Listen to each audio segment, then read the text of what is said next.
Episode की starting में हम देखते हैं कि असुर माता दिति शुक्राचार्य से कह रही होती है कि असुर गुरु तनिक कुछ कीजिए, नहीं तो मेरा पुत्र नारायण के द्वारा जलाई गई अग्नि में भस्म हो जाएगा। लेकिन नारायण के द्वारा जलाई गई अग्नि को तो शुक्राचार्य भी नहीं बुझा पाते। इस ओर हमें धरती माँ का पुत्र भौम दिखाया जाता है। धरती माँ उसका पालन पोषण बहुत अच्छे से कर रही होती है, उसके अंदर अच्छे संस्कार डाले जाते हैं, उसे भगवान शिव के बारे में बताया जाता है। ओम नमः शिवाय का जाप करके वह पुत्र बड़ा हो जाता है। धरती माता कहती है कि भौम बहुत हो गई आंख मिचोली, अब आओ और महादेव का अभिषेक करो। भौम समुद्र में से बाहर आता है और महादेव के सामने हाथ जोड़ने लगता है। फिर वह महादेव का अभिषेक करता है, साथ साथ अपने माँ के पाँव भी धोने लगता है। वो कहता है मेरी माँ ही मेरा पूरा संसार है, इसीलिए महादेव और माता को मेरा कोटि कोटि प्रणाम। कई समय बीत चुका होता है और अंधकासुर अभी भी ब्रह्मदेव का तप कर रहा होता है। नारायण के द्वारा जलाई गई अग्नि उसके शरीर को तपने लगती है, उसका शरीर जलने लगता है, लेकिन फिर भी वह ब्रह्मदेव का तप नहीं रोकता।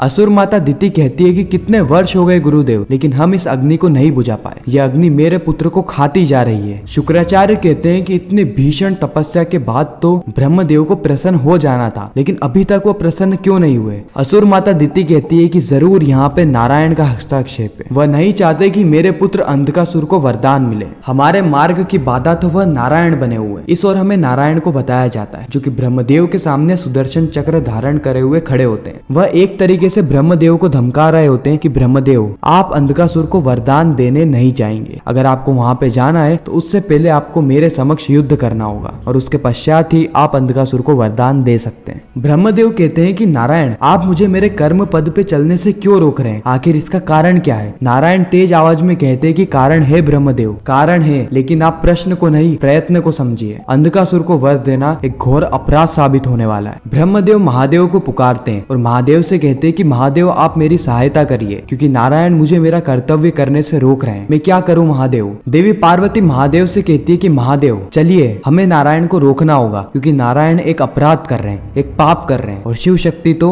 इस संसार में न्याय के लिए ही जाने जाते हैं। लेकिन महादेव देवी पार्वती के साथ जाने से मना कर देते हैं। वह कहते हैं कि नारायण मेरे आराध्य भी हैं, मैं उन्हें दंडित नहीं कर सकता, और अगर मैं उनके समक्ष गया तो मुझे उनसे टकराना होगा, जो कि मैं कदापि नहीं चाहता। देवी पार्वती कहती है कि ठीक है महादेव, अगर आप नहीं जा सकते तो मैं जाती हूँ और नारायण को उनके पाप का दंड दे के आती हूँ। लेकिन महादेव देवी पार्वती को रोक लेते हैं और कहते हैं नहीं देवी, विष्णु इस सृष्टि के पालनहर्ता है, साथ ही हमारे आराध्य भी, हम उन्हें दंडित नहीं कर सकते, और जो नारायण ने पाप किया है उनका फल तो उन्हें भोगना ही होगा। साथ ही महादेव यह भी कहते हैं कि अंधकासुर को उसके तप का फल अवश्य मिलेगा। और ये सारी चीजें सुन के असुर माता दिति और शुक्राचार्य बहुत ज्यादा प्रसन्न हो जाते। वह कहते हैं कि चलो महादेव तो हमारे साथ हैं, वह अंधकासुर के साथ अन्याय नहीं होने देंगे। नारायण कहते हैं कि चाहे कुछ भी हो जाए ब्रह्मदेव आप अंधकासुर को वर देने नहीं जाएंगे, क्योंकि वर देने के बाद जो परिस्थिति संसार के सामने उत्पन्न होगी वह अत्यंत भयानक है, जो कि सृष्टि का कल्याण नहीं बल्कि सृष्टि का विनाश कर देगी, और मैं ऐसा कदापि नहीं होने दे सकता। शुक्राचार्य कहते हैं कि असुर माता दिति ब्रह्मदेव तो वरदान देने यहाँ पर नहीं आ सकते, लेकिन अंधकासुर तो ब्रह्मलोक जा सकता है ना। असुर माता दिति कहती है कि यह कैसे हो सकता है गुरुदेव। शुक्राचार्य कहते हैं यह हो नहीं सकता, ये होगा। शुक्राचार्य कहते हैं कि भक्ति के मार्ग पे नष्ट हुआ तन अवश्य मिल जाता है देवी। इसका मतलब यह है कि शुक्राचार्य यह कहना चाह रहे हैं कि जलते को और जलाया जाए, यानी अंधकासुर को राख में तब्दील किया जाए, जिससे कि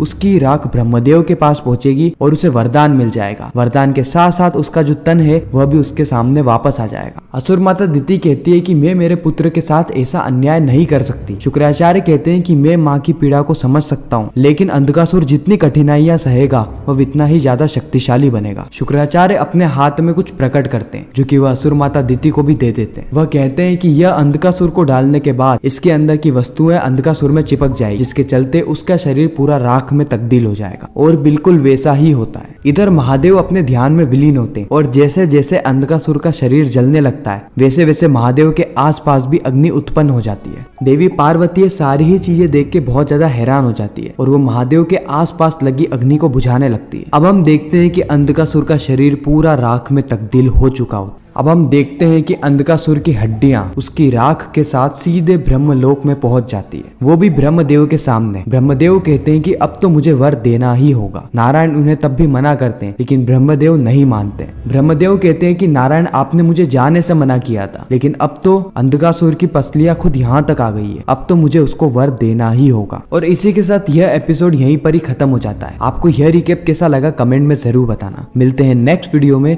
जब तक के लिए गुड बाय।